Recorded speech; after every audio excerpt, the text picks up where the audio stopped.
Kalau kita membaca di dalam Asbabun Nuzul, cerita yang berkaitan dengan surat Al-Muzammil, maka surat ini turun ketika Nabi dalam keadaan sedih. Waktu itu Nabi sedang berdakwah di antara keluarga besar beliau dan beberapa sahabat, beberapa paman-paman dan keluarga besar Nabi SAW. Jadi lagi berdakwah di antara keluarga besar, kemudian beliau mendapatkan penolakan, terutama penolakan dari Abu Lahab. Kalau yang lain nggak menolak, hanya diam saja. Kalau Abu Lahab menolak dengan kasar, menolak dengan marah, menolak dengan menghina, mencela, sampai ngata-ngatain Nabi, engkau itu anak yatim, kamu harus tahu diri, kamu itu siapa yang selama ini membesarkan kamu, kami adalah paman-paman kamu, seandainya kamu mau mengajarkan kami lebih tahu daripada kamu, karena kami lebih tua, kami lebih banyak pengalaman, kami. Abu Lahab menolak dakwah Nabi dengan sombong. Sehingga kalimat-kalimat Abu Lahab ini membuat Nabi merasa sedih. Setelah Nabi berdakwah kepada keluarganya, Nabi juga berdakwah kepada tetangganya, kepada beberapa orang yang beliau kenal, kemudian kepada masyarakatnya yang ada di kota Mekah, dan sebagian besar dari mereka itu menolak Nabi. Bahkan tidak sedikit dari mereka yang menolak Nabi dengan cara-cara yang menyakiti perasaan Nabi. Karena Nabi juga manusia biasa, beliau seorang yang pemaaf, beliau seorang yang lapang dada, tetapi beliau juga punya perasaan. Bukan berarti beliau plain, lempeng, gak punya rasa gitu, bukan. Beliau juga seorang yang sangat halus perasaannya, walaupun sangat pemaaf. Halus perasaannya walaupun sangat lapang dada. Sehingga kalimat-kalimat yang beliau dengar dari pemuka Quraisy yang durhaka itu menyakiti perasaan Nabi, membuat Nabi sedih.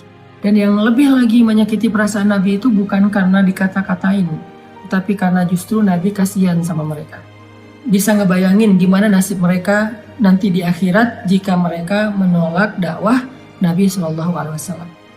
Sehingga dalam keadaan yang seharian Nabi lelah berdakwah, keliling ke sana kemari ditolak, ketuk pintu rumah nggak dibukain, datang ke sebuah tempat yang kerumunan orang diusir, Nabi diperlakukan seperti orang yang hina, seperti orang gila, semua menjauh dari Nabi. Sehingga Nabi pulang ke rumah di malam hari setelah seharian capek, dalam keadaan berkeringat, dalam keadaan kotor karena dilempari. Nabi pulang ke rumah. Untungnya Nabi memiliki seorang istri yang sangat pengertian, sangat bijak, solehah, yaitu Sayyidah Khadijah. Nabi pulang ke rumah. Dibukain pintu rumahnya oleh Sayyidah Khadijah, dan Khadijah paham betul keadaan Nabi, sehingga ketika Nabi sampai di rumah, Khadijah mempersiapkan kebutuhan Nabi, makan malamnya, kemudian Nabi mandi dulu biar seger. Setelah mandi Nabi makan, kemudian setelah itu Nabi bercerita kepada Khadijah, Khadijah hari ini aku keliling tetapi diusir, Khadijah begini, Khadijah begitu. Nabi curhat kepada Khadijah. Khadijah itu tahu betul keluh kesah Nabi dalam perjalanan, dalam perjuangan dakwah yang luar biasa. Khadijah tahu betul perjuangan yang gak mudah. Dan Khadijah mencoba untuk menghibur Nabi semampu Khadijah. Jangan sedih, wahai kekasih Allah, sesungguhnya Allah gak akan mengecewakan engkau. Dan seterusnya. Sambil Nabi istirahat, maka Nabi curhat kepada Khadijah. Lalu setelah semakin larut malam, Nabi pun tidur bersama dengan Khadijah. Dalam keadaan masih ada rasa yang berat di hati beliau. Kalau Nabi capek secara fisik, maka Nabi bisa istirahat dengan makan, mandi, kemudian tidur. Itu cara istirahat dari lelah fisik. Tetapi ternyata Nabi waktu itu bukan hanya lelah fisiknya, yang lebih berat lagi adalah Nabi lelah batinnya. Ini buat kita semuanya, semua kita pasti merasakan lelah batin. Kalau lelah fisik, kita tahu obatnya.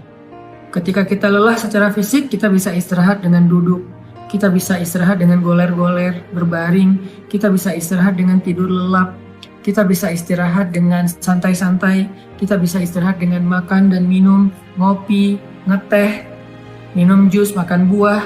Kita bisa istirahat dengan nonton, kita bisa istirahat dengan bercanda dengan anak-anak, dengan keluarga.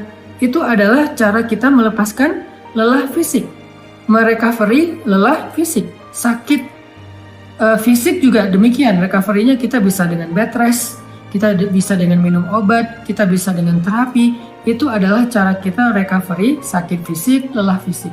Tapi bagaimana kalau kita sedang lelah batin, sakit batinnya, perasaannya yang sakit, hatinya yang sakit, pikirannya yang sakit, jiwanya yang sakit, dalam tanda petik. Gimana cara kita merecovery semua itu? Gimana cara kita ngobatin batin kita yang sedang terganggu?